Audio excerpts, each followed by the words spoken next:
ہم نے اپنے والد کو بچپن سے دیکھا نا, ہمیں پتا تھا ہمارے والد کوئی غیر اخلاقی سرگرمیوں میں نہیں ہے.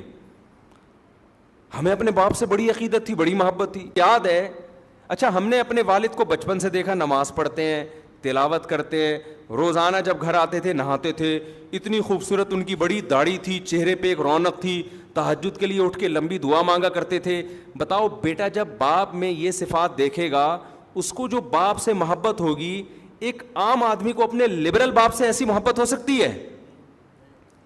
بتاؤ میرے بھائی. وہ ایک عقیدت ہو جائے گی نا, ایک بزرگی کا تصور آئے گا. روزانہ ڈیلی تلاوت کرتے تھے وہ بیٹھ کے, روزانہ نہانے کا معمول, صاف ستھرے رہنے کا معمول, ڈیلی تلاوت, اونچی آواز سے تلاوت کرتے تھے, گھر میں ایک آواز گونجتی تھی ان کی, صفائی کا ایسا خیال ہر وقت. میرے والد صاحب کے جو دانت ہیں نا ایسے سفید چمکتے تھے. ہمیں تو ان کے انتقال کے بعد نا ان کی وہ ساری چیزیں یاد آتی تھی. اور کوئی گٹکا نہیں, کوئی پان نہیں, کوئی سگریٹ نہیں. تو میں پتہ ہے میرے ذہن میں کیا تصور تھا, دنیا میں سب سے اچھے کون ہیں؟ میرے والد ہیں. مجھے ایسا لگتا ہے, میں دوسروں کے ابا کو دیکھتا تھا سگریٹ پی رہے ہیں, میں کہتا یار ان کے بیٹوں کے دلوں میں ابا کا تقدس کیسے آئے گا؟ باپ تو اسی شکل میں اچھا لگتا ہے نا. ارے دوست تو ٹھرکی ہونا اچھا لگتا ہے, ابے وہ ادھر لڑکیوں کو چھیڑ رہا ہے, ادھر چھیڑ رہا ہے, یار یہ فرینڈ ہے, بڑا آزاد قسم کا فرینڈ. اس کو تو لوگ کہتے ہیں بڑا کیا ہے, صوفی دوست کسی کو اچھا نہیں لگتا. لیکن باپ کیسا اچھا لگتا ہے؟ باپ تو نیک ہی اچھا لگتا ہے نا. تو ہم دیکھتے تھے ایسی نماز کی پابندی کرتے ہیں, ایسی تلاوت کی پابندی, کوئی غیر اخلاقی سرگرمیوں میں نہیں. کبھی کوئی آنٹی کی شکایت آئی ہو محلے سے, کیا ہے بھائی. مجھے یاد ہے ایک دفعہ میری والدہ نے, میرے اپنے والد کے بارے میں ایسا کانسیپٹ بن چکا تھا, پھر باتیں بھی اچھی اچھی کرتے تھے. اچھا ہم دوسروں کو دیکھتے تھے, جو بوڑھے لوگ ہیں نا, دوسروں کے ابوؤں کو دیکھتے تھے, کسی کے ابو کی برائی نہیں کر رہا میں, لیکن ایک کمپیئر کر رہا ہوں نا. تو وہ دیکھتے تھے کہ جب وہ دفتر سے آتے یا ریٹائر ہونے کے بعد وہ تھڑے بنا کے نا بیٹھے رہتے تھے درخت کے نیچے. بہت سے بزرگ حضرات کو ہم نے دیکھا بیٹھے رہتے, گپے مارتے رہتے. کن گپے مار رہے ہوتے تھے, کھل کھلا کے ہنسنے, ہاں ہو, ادھر غیبت, اس کی غیبت, ٹائم ویسٹنگ, کیونکہ ریٹائر ہو گئے, کوئی کام نہیں ہے, تو سارا دن بھر بیٹھ گئے, یہ سب چیزیں. میں اپنے والد صاحب کو دیکھتا تھا, وہ کبھی بھی اس طرح کسی ایکٹیویٹی میں مجھے نظر نہیں آئے. وہ جب ریٹائر ہو گئے تو کیا کرتے تھے وہ بیٹھ کے, میں نے ہم کو کبھی ویڈیو گیم کھیلتے ہوئے نہیں دیکھا. ہم نے بوڑھوں کو ویڈیو گیم کھیلتے ہوئے بھی دیکھا ہے, ڈرامے میں دل بہلا رہے ہیں ٹائم پاس کرنے کے لیے. ہم دیکھتے تھے کہ ہمارے والد صاحب نہ ڈرامہ, ٹی وی تو ہمارے گھر میں آنے ہی نہیں دیا نا والد صاحب, نہ ڈراموں میں دل بہلاتے تھے, نہ ناول پڑھ کے ٹائم ویسٹ کرتے تھے, نہ کہیں تھڑوں پہ بیٹھ گئے ادھر ادھر. والد صاحب کو شوق تھا بچوں میں بیٹھنے کا. جب دفتر سے آتے تھے نا, ان کو شوق تھا کہ والدہ آ کے بیٹھیں اور بچے بیٹھیں. ان میں لطیفے بھی سناتے تھے. میں جو بیانات میں لطیفے سناتا ہوں زیادہ تر میں نے اپنے والد سے سنے ہیں, سمجھ رہے ہیں نا.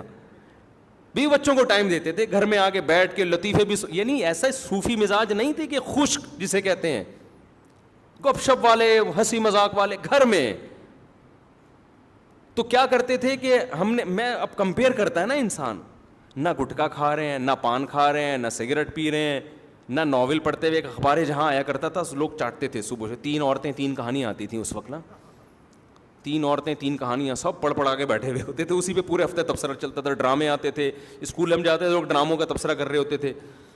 تو والد صاحب کو نہ ڈراموں کا, اس کو سمجھتے تھے یہ ٹائم ویسٹنگ ہے, یہ وقت کا ضیاع ہے.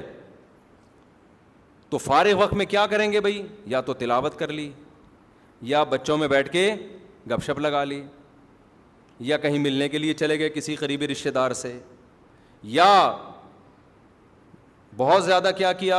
حضرت حکیم اختر صاحب رحمہ اللہ تعالیٰ بڑے بزرگ تھے, ان کے ملفوظات پڑھ کے نا اس کے نوٹس تیار کرتے تھے, یہ بڑا زبردست. تو اپنی ڈائریاں رکھی ہوئی تھیں, اس میں وہ لکھ لیا کہ یہ بڑی زبردست بات ہے. پھر جب کبھی تبلیغ والوں کا بیان ہوتا تو کبھی کبھار والد صاحب کو بھی بیان ملتا, تو اس میں وہ پڑھ پڑھ کے سناتے, یہ دیکھو انہوں نے, بزرگ نے کتنی اچھی بات کہی ہے, یہ دیکھو یہ بزرگ نے, یہ حضرت نے کتنی اچھی بات. کہیں بھی ان کو پورے مہینہ ان کی ڈائری تھی, کوئی اچھی حکمت کی بات ملتی تھی تو اسے نوٹ کر لیتے تھے. تو اتنی ان کے انتقال کے بعد نا ان کی الماری سے ڈائریوں کا پورا پلندہ نکلا ہے, اتنا بڑا پلندہ, وہ پوری کتاب بن سکتی ہے وہ. تو ہمیں ان سے بڑی عقیدت تھی, بڑی محبت تھی. مجھے یاد ہے ایک دفعہ میری والدہ نے اتنی بات کہی نا, تو میرے دل میں اتنا غم ہوا کہ یار کاش مجھے والدہ میرے والد کے بارے میں یہ بات نہ بتاتی. اب میں سوچتا ہوں یہ تو کوئی بڑی بات نہیں تھی, لیکن ہم نے عقیدت کا ایسا معیار بنایا ہوا تھا نا. وہ بات کیا تھی, میری والدہ نے بتایا کہ تمہارے ابو نے, ابا تو امی سے شیئر کریں گے نا ایسی دل کی باتیں, ہمارے سامنے تھوڑی شیئر کریں گے. ابا نے, ہماری اماں نے بتایا کہ تمہارے ابا نے بتایا جب وہ کنوارے چھڑے چھاٹ تھے نا 18-20 سال کے, تو انڈیا میں ایک فلم لگی ہوئی تھی سینما گھر میں, وہ فلم دیکھنے گئے تھے. جب دیکھ کے آئے تو انہوں نے فلموں سے ہمیشہ کے لیے توبہ کر لی. مجھے افسوس اس پر ہو رہا تھا دیکھی کیوں انہوں نے فلم. سمجھ میں آ رہی ہے بات؟ یعنی میرے دل میں نا ایک بال آ گیا کہ یار اس کا مطلب ابا نے بھی فلم, حالانکہ وہ پتہ نہیں 1901 کی بات کر رہی تھی اس زمانے کی فلموں میں. اب تو وہ فلمیں دیکھ کے لوگ اسلام قبول کر لیں, ایسی فلمیں تھیں, ہیروئنوں کے دوپٹے اور تمیز اور شرافت اور فیملی سسٹم دکھایا جاتا تھا. مجھے کسی نے پرانے زمانے کے ڈرامے کا کلپ دکھایا, ہمارے ایک دوست نے, کہ یہ دیکھو پہلے ڈرامے ایسے, اتنی تمیز کے ڈرامے تھے کہ آج کل وہ ڈراموں والا ماحول ہمارے گھروں میں نہیں ہے. تو میں نے کہا یار ان ڈراموں کو ہم کہتے تھے حرام, صحیح ہے نا, حالانکہ یہ ایسے ڈرامے ہیں, یہ تو یعنی ایک سسٹم کو صحیح کر رہے ہیں یہ ڈرامے. اب تو پتہ نہیں کیا بےہودگی ہو رہی ہے. تو وہ اس زمانے کی پتہ نہیں 75 کی 74 کی, یا 75 میں تو 75 کی بھی نہیں, وہ کوئی بات ہو رہی ہوگی کہیں 1960 یا 55 کی. تو مجھے یہ تھا کہ یار ہمارے ابا نے فلم کیوں دیکھی. خیر بعد میں خیال آیا کہ یار اتنا بھی اونچا معیار نہیں رکھو بھائی, دیکھ کے توبہ کر لی نا, وہ بھی ایک دفعہ دیکھی تھی. تو کیونکہ میرے ذہن میں تھا بھائی ہمارے تو باپ دادا تھے سارے نیک چلے آ رہے ہیں, تو وہ ابا نے یہ حرکت کی کیوں, تو وہ ایک دفعہ بھی کیوں دیکھی. تو ایسا معیار بنا ہوا تھا. اب آپ بتاؤ جب گھر میں پاکیزگی کا ماحول ہوتا ہے تو اولاد کو بھی ماں باپ سے محبت ہوتی ہے. ہماری والدہ بھی مصلے پہ رہتی, اتنی لمبی لمبی دعائیں مانگتی تھی, اللہ ان کی مغفرت فرمائے. باقی میں کسی کی تعریف میں مبالغہ نہیں کرنا چاہتا کہ ہمارے والد میں کوئی خامی نہیں تھی یا والدہ میں کوئی, کسی کی بھی تعریف میں ایسا غلو جائز نہیں ہے. لیکن میں صرف اسلام کی خوبی بتانے کے لیے کہ والدہ کا یہ معمول ہو, باپ کا یہ معمول ہو, تو بچوں کو پیرنٹ سے محبت ہوگی کہ نہیں ہوگی. یہ محبت پائیدار محبت ہوتی ہے, یہ وہ گوروں یہ ڈراموں فلموں والی نہیں ہوتی. یہ اس میں فادر ڈے منانا نہیں پڑتا آپ کو. انسان کہتا ہے یار دیکھو ایک وقار ذہن میں آتا ہے.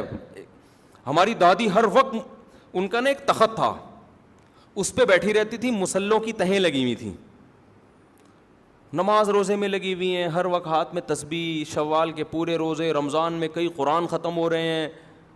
اور اللہ معاف فرمائے ایک ایپ تھا ان میں, پڑوسیوں کے جا کے ڈرامہ لازمی دیکھتی تھیں, بس یہ ایک ایپ تھا ان میں. لیکن ڈرامے کے وقت بھی کیا چل رہی ہوتی تھی, تسبیح. اور ڈرامے ایسا انجوائے کرتی تھی ڈرامے کو, وہ ڈرامے میں نا وہ بندہ رو رہا ہے تو یہ بھی رو رہی ہیں, اور پھر تبصرے بھی ساتھ ساتھ.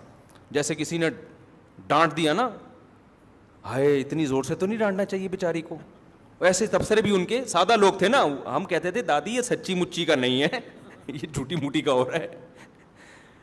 یہ ایپ تھا ان کے اندر. باقی کیا ہے, نماز, تہجد, دعائیں, شوال کے پورے روزے, سنت روزے, یہ سارے معمولات, کوئی جھوٹ نہیں, کوئی چالاکیاں جو آج کل مارکیٹ میں پھیل گئی ہیں, اس کی جڑیں کاٹو, اس کو یہ کرو, اور غموں پہ صبر کرنا. میری دادی نے مجھے بتایا کہ میرے پتہ نہیں 7 یا 8 بچے بچپن میں فوت ہوئے ہیں, 7 یا 8 بچے. لیکن کیسا صبر کیا نا, جو پیدا ہونے کے بعد فوت ہو گئے, کیسا صبر. تو ان چیزوں سے اللہ نے غیر مسلموں کو کیا کیا ہے, بولو, محروم. باپ کے منہ سے شراب کی اسمیل آ رہی ہے. لڑکے کو پتا ہے میرا ابا پتہ نہیں کتنی لڑکیوں سے دوستیاں لگا چکا ہے, اب جا کے میری اماں سے اس نے شادی کی ہے. وہ وقار ختم, رشتے آپس میں ریلیشن کیا ہو گئے, ختم. ہر آدمی انڈیپینڈنٹ ہے, اپنی لائف انجوائے. ایک صاحب بڑے لبرل تھے, اپنے بیٹے کو لندن میں فون کر کے کہہ رہے تھے, بیٹے کا فون آیا, ڈیڈی پاپا کوئی چیز کی ضرورت تو نہیں ہے آپ کو. کہتے ہیں no I am happy, so enjoy your life style میں نا. میرے سامنے بیٹھے ہوئے ان کو سمجھا رہے تھے, I am happy, enjoy your life. بیٹا تم نے فون کر کے پوچھ لیا بس کافی ہے, لائف کو انجوائے کرو. بیٹا کہہ رہا تو میں آپ کے مشورے پہ تھوڑی کروں گا انجوائے, میں تو میں ویسے ہی کر رہا ہوں, باپ نے بھی کی تو ہمیں بھی کرنے دو. تو میں ویسے ہی احتیاطاً پوچھ رہا تھا, مفتی صاحب کو اس دن بیان سن لیا تھا, ابا کا کبھی کبھار خیریت پوچھنی چاہیے, تو میں ویسے ہی پوچھ رہا تھا خیریت سے ہے نا, انجوائے کر رہے ہیں. تو مجھے لگا تھا یہ کہہ رہے تھے بیٹا میں تو اب انجوائمنٹ کے قابل, لائف کو انجوائے کرنے کے قابل رہا نہیں ہوں. خیر, تو اللہ نے خدا کی قسم اسلام میں بے پناہ سکون رکھا ہے.